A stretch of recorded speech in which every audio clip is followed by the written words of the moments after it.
నమస్తే, welcome to మన Telugu TV special focus.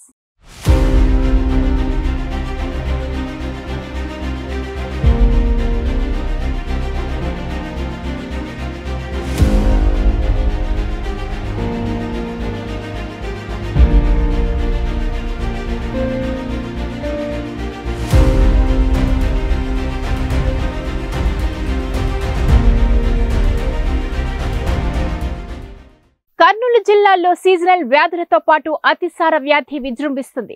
జిల్లాలో ఇటీవల డయేరియాతో 2 మృత్యువాత పడ్డారు. ఇటీవల వరుసగా కురుస్తున్న వర్షాల వల్ల గ్రామాల్లో పారిశుద్ధ్యం లోపించి డయేరియా వ్యాధి వల్ల అనేక మంది ఆసుపత్రి పాలవుతున్నారు. సీజనల్ వ్యాధులు పల్లెల్లో పడకేస్తున్నా వైద్య ఆరోగ్య శాఖ అధికారులు మొద్దు నిద్ర వేయడం లేదు. సీజనల్ వ్యాధులు, అతిసార వ్యాధికి గురైన రోగుల వల్ల ఆసుపత్రులు రోగులతో కిటకిటలాడుతున్నాయి.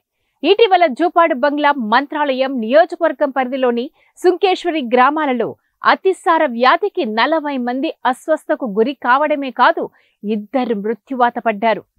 ఉమ్మడి కర్నూలు జిల్లాలో మలేరియా, డెంగ్యూ జ్వరాలతో పాటు అతిసార వ్యాధి కంటి మీద కునుకు లేకుండా చేస్తున్నాయి. గత నెలన్నర రోజుల్లోనే అతిసార వ్యాధికి గురై 2 మృత్యువాత పడ్డారు. వర్షాకాలం ప్రారంభం కావడంతో పాటు గత కొన్ని రోజులుగా బంగాళాఖాతంలో ఏర్పడిన అల్పపీడనం వల్ల వరుసగా వర్షాలు కురుస్తూ ఉండటంతో డయేరియా వ్యాధి అనేక గ్రామాల ప్రజలను ఇబ్బందులకు గురి చేస్తుంది. పల్లెల్లో సీజనల్ వ్యాధులు పడకేస్తున్నా వైద్య ఆరోగ్య శాఖతో పాటు పంచాయతీలు మొద్దు నిద్రను వీడడం లేదు. ఉమ్మడి జిల్లాలోని జూపాడు బంగ్లా, సుంకేశ్వరి గ్రామాలలో 70 మందికి పైగా అతిసార వ్యాధితో ఆసుపత్రి పాలయ్యారు. వారిలో 4 ఏళ్ల చిన్నారి జ్యోతితో పాటు 45 ఏళ్ల నాగన్న మృతి చెందారు. ముఖ్యంగా తాగునీటి కలుషితం వల్లనే ఈ గ్రామాలలో అతిసార వ్యాధి ప్రబలిందని అధికారులు నిర్ధారించారు. ఉమ్మడి జిల్లాలో 973 గ్రామ పంచాయతీలు ఉండగా వాటిలో పారిశుద్ధ్యం పూర్తిగా లోపించింది. గత ప్రభుత్వం పంచాయతీలను పూర్తిగా విస్మరించడంతో నిధులు లేక పారిశుద్ధ్యం పూర్తిగా కుంటుపడింది. గ్రామ పంచాయతీలకు కేటాయించిన 14-15వ ఆర్థిక సంఘం నిధులను గత ప్రభుత్వం ఇతర ఖర్చుల నిర్వహణకు నిధులను మళ్లించింది. ప్రస్తుతం టీడీపీ ప్రభుత్వం రావడంతో గ్రామ పంచాయతీలకు మళ్లీ మహర్దశ వస్తుందని సర్పంచులు ఆశగా ఎదురుచూస్తున్నారు. అయితే వర్షాకాలం మొదలు కావడంతో సీజనల్ వ్యాధులు ప్రబలుతున్నాయి. ముఖ్యంగా ప్రభుత్వం వీటిపై దృష్టి సారించాల్సిన అవసరం ఉంది. ముఖ్యంగా డ్రైనేజీ వ్యవస్థ, కలుషిత నీరు సరఫరా కాకుండా చూడాలని ఇప్పటికే ప్రభుత్వం అధికారులను ఆదేశించింది. గ్రామాలలో తాగునీటి వ్యవస్థ సరిగ్గా లేనందువల్ల నీరు కలుషితమై ప్రవహించడం, వాటినే గ్రామ ప్రజలు వినియోగించడం వల్ల డయేరియా వ్యాధి ప్రబలుతుంది. అంతేకాదు, డ్రైనేజీ కాలువలను, మంచినీటి పైప్ లైన్లను ఉండడం, బోర్లు బావుల్లో నీరు కలుషితం కావడం వల్ల అతిసార వ్యాధితో పాటు దోమల వ్యాప్తి వల్ల జ్వరాలు పెరిగిపోతున్నాయి. పారిశుద్ధ్యంపై అధికారులు దృష్టి సారించకపోవడం వల్లే వీటికి కారణమని ఆరోపణలు ఉన్నాయి. అనేక చోట్ల పారిశుద్ధ పనులు సకాలంలో సక్రమంగా జరగడం లేదని విమర్శలు ఉన్నాయి. సీజనల్ వ్యాధుల నిర్మూలనకు వైద్య ఆరోగ్య శాఖ అధికారులు ఏ మాత్రం చర్యలు తీసుకోవడం లేదని విమర్శలు వస్తున్నాయి.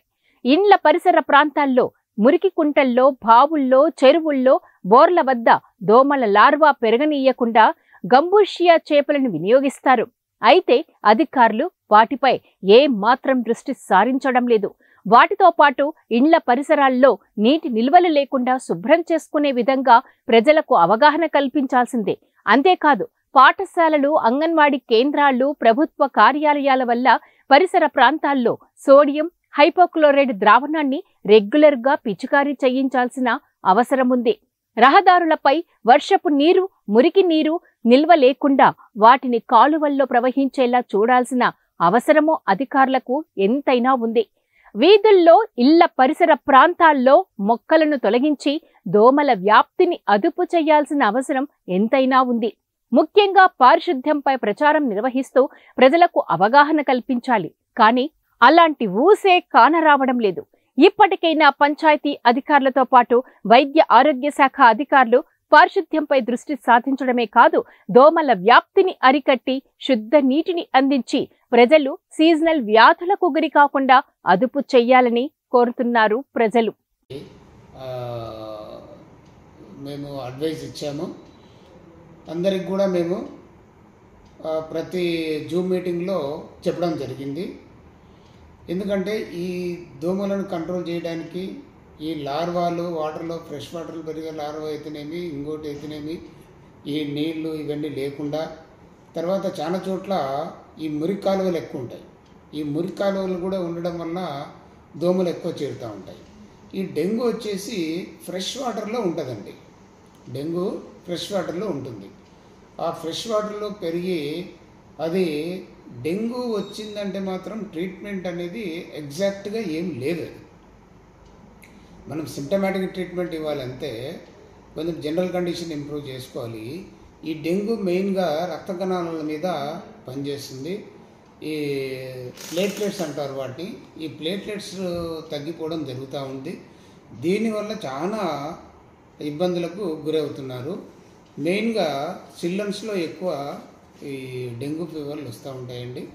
అందువల్ల ఈ నెలని సపరేట్గా యాంటీ డెంగ్యూ మంత్గా డిక్లేర్ చేయడం జరిగింది. తర్వాత ఎక్కడెక్కడైనా పరిశుభ్రంగా లేకపోతే, తర్వాత ఎక్కడెక్కడైనా వాటర్ స్టోరేజ్ అవన్నీ ఉంటే, ఈ లైన్ డిపార్ట్మెంట్స్ అయితే ఏమేమి ఉన్నాయో ఈ డయేరియా కానీ, తర్వాత ఈ కీటకాల ద్వారా వచ్చే డిసీజ్లకు కానీ లైన్ డిపార్ట్మెంట్స్ ఫస్ట్ వచ్చేసి ఈ మున్సిపాలిటీ అండి. Municipality, rural water development department, తర్వాత ఈ Panchayati Raj department, DPO district Panchayati Raj department, తర్వాత ఈ డిఈఓ ఎడ్యుకేషన్ డిపార్ట్మెంట్. ఎడ్యుకేషన్ డిపార్ట్మెంట్లో కూడా ఏంటంటే ఈ చాలామంది హాస్టల్స్లో పిల్లలు ఉంటారు. హాస్టల్స్లో నిన్న చీఫ్ సెక్రటరీ గారు కూడా చెప్పడం జరిగింది, ఈ హాస్టల్స్కి మస్కిటో నెట్ కొట్టాలండి. ఎందుకంటే ఈ మస్కిటో నెట్ ఉంటే మనము దోమల నుంచి మనల్ని మనము కాపాడుకోవచ్చు.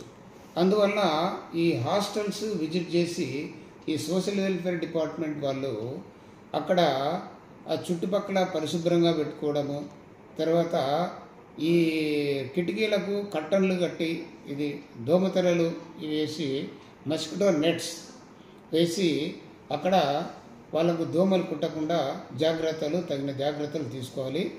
తర్వాత ఈ డయేరియాకి సంబంధించింది అయితే ఏంటంటే ఇప్పుడు anti diarrhoeal stop diarrhoea campaign అని ఈ నెల నుంచి స్టార్ట్ అయింది. నెక్స్ట్ మంత్ 30వ తారీఖు వరకు ఇది ఉంటుందండి. ఈ స్టాప్ డయేరియాలో ముఖ్యంగా ఏంటంటే ఈ వర్షాకాలంలో మనం తాగే నీళ్ళు, తర్వాత ఈ వర్షం నీరు ఎక్కడెక్కడైనా కలిసిందంటే వాటి వల్ల ఈ నీరు మనము పంప్ చేస్తే దాటిని కాచుకోకుండా, కాచి వడబోసి తాగకుండా మామూలుగా డైరెక్ట్గా తాగినారంటే మాత్రము చాలామందికి డయేరియాలు రావడం జరుగుతూ ఉంది. ఈ మధ్య కాలంలో మన మంత్రాలయం దగ్గర సింకేశ్వరి అని విలేజ్లో బాగా ఇదైంది. దాన్ని బాగా చాకచక్యంగా మన కలెక్టర్ గారు, తర్వాత district officers, all departments, RWC అయితేనేమి, పంచాయతీరాజ్ అయితేనేమి, తర్వాత మున్సిపాలిటీ వాళ్ళు అయితేనేమి, మా డిపార్ట్మెంట్ హెల్త్ డిపార్ట్మెంట్ అయితేనేమి అందరూ కలిసికట్టుగా చేయడం వలన ఇప్పుడు అది కంట్రోల్లోకి వచ్చిందండి. మేమైతే ఆ విలేజ్లో ఇప్పుడు క్యాంపు స్టార్ట్ చేశాము. క్యాంపు కంటిన్యూ అవుతుంది. ఇప్పుడు కేసులు కూడా తగ్గుముఖం పట్టాయి. అట్లా ఎక్కడెక్కడైతే ఎపిడమిక్ అంటే ఉన్నట్టుండి ఈ డయేరియా కేసులు ఎక్కువైతే అక్కడ క్యాంపు పెట్టడము, ఆ క్యాంపులో మందులు, తర్వాత ఐవీ ఫ్లూయిడ్స్ అవన్నీ ఇవ్వటము. అక్కడ కంట్రోల్ కాకపోతే 104, 188 ద్వారా నియరెస్ట్ హాస్పిటల్స్కి. ఇప్పుడు మనకు ఉండేది మనకు యాక్చువల్గా పిఎస్సీలు వచ్చేసి 48 దాకా ఉన్నాయండి. 48 పిఎస్సీలు ఉన్నాయి. కమ్యూనిటీ హెల్త్ సెంటర్స్ వచ్చేసి 5 ఉన్నాయి. తర్వాత ఈ ఏరియా హాస్పిటల్ అయితే 1 ఉంది. తర్వాత ఎంసీహెచ్ 1 ఉంది. జనరల్ హాస్పిటల్స్ 2 ఉన్నాయి. ఆదోని 1, కర్నూలు 1. ఎక్కడెక్కడైతే నియరెస్ట్ ఉంటారో అక్కడికి మనం 108, 104 ద్వారా సీరియస్ ఉన్న కేసులను షిఫ్ట్ చేయడం జరుగుతుంది. ఇక్కడ వచ్చిన తర్వాత ఇక్కడ ఉన్న డాక్టర్లతో మేము కోఆర్డినేట్ చేసుకొని వాళ్ళకి మంచి ట్రీట్మెంట్ ఇప్పించేసి అందరూ రికవర్ అయ్యారండి.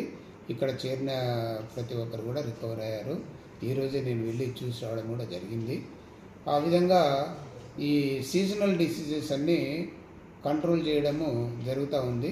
మేము ఎవ్రీ 2 డేస్కి 3 డేస్కి ఈ మెడికల్ ఆఫీసర్లకి జూమ్ పెట్టేసి అక్కడ ఏ విలేజ్లో ఏమన్నా ఈ డయేరియా కేసులు కానీ, మలేరియా కేసులు కానీ, డెంగ్యూ కేసులు కానీ, చికెన్ గున్యా కేసులు కానీ ఉంటే గిన ట్రేస్ అవుట్ చేయమని చెప్తున్నాము.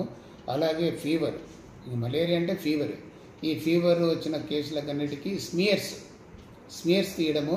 ఆ స్మియర్స్ మాకు ఇక్కడికి పంపిస్తే పేషెంట్కి డెంగ్యూ ఉందా లేకుంటే మలేరియా ఉందా ఏముందని చూడడం జరుగుతూ ఉంది. తర్వాత ఈ డయేరియా కంట్రోల్ ప్రోగ్రాంలో మా MLHPs ఉంటారు, విలేజ్ హెల్త్ క్లినిక్స్లో.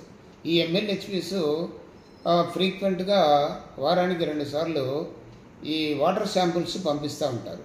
ఎవరెవరైతే తాగునీరు సప్లై చేస్తున్నారో ట్యాంకు నుంచి, తర్వాత ఫెసిలిటీ నుంచి ట్యాప్ తిప్పుతారు కదా, అక్కడి నుంచి శాంపిల్స్ కలెక్ట్ చేసి పంపించడం జరుగుతూ ఉంది. ఈ ప్రక్రియలో మేము ఈ విధంగా చాలా వరకు మా హెల్త్ డిపార్ట్మెంట్ ఈ సీజనల్ డిసీజెస్ని కంట్రోల్ చేయడం జరుగుతుంది. దీనికి తోడు మాకు అదర్ డిపార్ట్మెంట్స్ కూడా బాగా కోఆర్డినేట్ చేస్తున్నారు. ఈ విషయంలో కలెక్టర్ గారు కూడా బాగా స్పందించి ఎక్కడన్నా ఏమన్నా ఇన్సిడెంట్స్ ఉంటే వెంటనే కలెక్టర్ కూడా వచ్చి చూడడం జరుగుతూ ఉంది. మేము అదర్ డిపార్ట్మెంట్స్ కూడా కోఆపరేషన్ తీసుకొని ఈ సీజనల్ డిసీజెస్ని